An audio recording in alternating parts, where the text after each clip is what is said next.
Alhamdulillah, Alhamdulillah Rabbil Alameen, wa salatu wa salam ala khatam al-anbiya, ashraf al-mursaleen, wa ala alihi wa ashabi ajma'in, amma ba'd.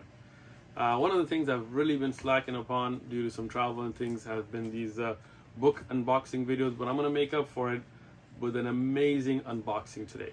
Now this book is something really special. I'll give you a hint first.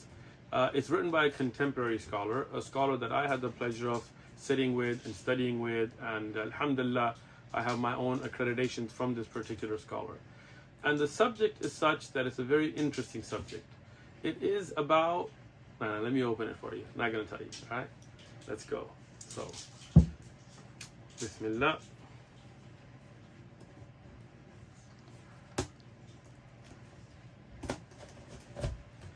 You got to be careful because you don't want to scratch up books.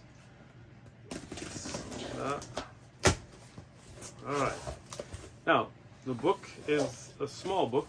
It's a big box because it has many in it.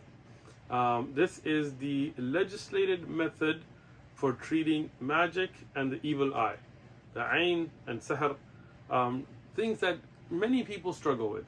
And in the Western countries, I know it's somewhat ignored. Like a lot of times, people are going to the issue of having evil eye, the ayn, which we know is haqq, we know it's true from the Quran, from Sahih Ahadith, and people don't diagnose it, people don't treat it, and then many people go to mental hospitals or they go to doctors who then kind of just say, we don't know what's wrong with them, and just put them on medication. The ayn, hasad, jealousy, the evil eye, magic, it's real. We're not talking about sleight of hand and things like this. We're talking about people that really use some dark stuff. Having said that, many times people blame too much on it. And sometimes you get a cold, you're like, it's magic. Like, no, it's just a cold. Sometimes, something happens and it doesn't go the way you wanted it to go. You're like, it's magic. Well, no, not necessarily. So you always have to have that balance. Yes, we recognize that these evil forces, like the jealousy, the ayn, the evil eye is there. We know from Sahih Ahadith, there were Sahaba that went through this, and Rasulullah taught us how to protect ourselves. And we know from the Quran there are certain verses, certain ayat, certain surah, chapters that specifically deal with this, like the Mu'awwidhatayn, Qul a'udhu birabbil falaq and Qul a'udhu birabbin nas. We know from Sahih Ahadith they were used to protect against magic and the evil eye and so on. But how do you do that correctly? Meaning, you have a lot of books that talk about, take mud and sprinkle this in it and then jump upside down, kind of weird stuff. But that's not in the Quran, that's not in the Sahih Ahadith. So one of the great contemporary scholars, Hafadhahu Allah, may Allah protect him, Sheikh Aminullah al-Peshawari, he wrote a Risala. Originally, it was written in Pashto, in the language of Pashto. And alhamdulillah, my wife actually translated it from Pashto to English. I went over the ahadith with her, and alhamdulillah, to ensure that there is a checking of all of the ahadith. And our brothers at Darul Arqam, may Allah reward them, are the United Kingdom, they have printed it.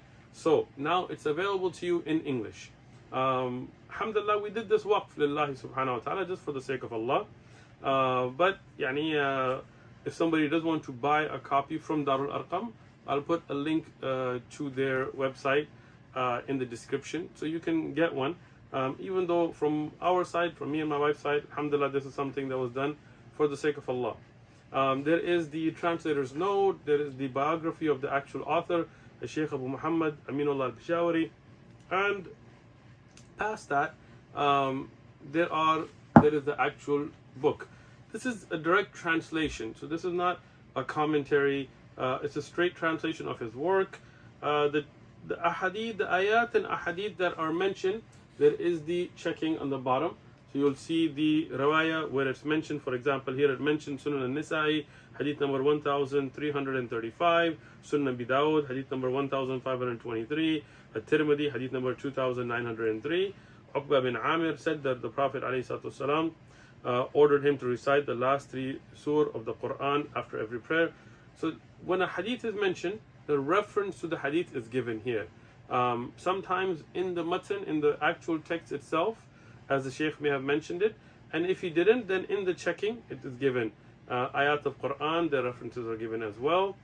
So it's a handy book based on the Quran, Sahih Ahadith, and the ijtihad of this great scholar on what is the correct shari'i, and in the legislated way, what is ordained in Islam on how to protect yourself from magic and evil eye. A great little book available in English now, alhamdulillah. We ask Allah subhanahu wa ta'ala to accept it from the author and from the translator and from the publishers. Jazakumullahu khairan.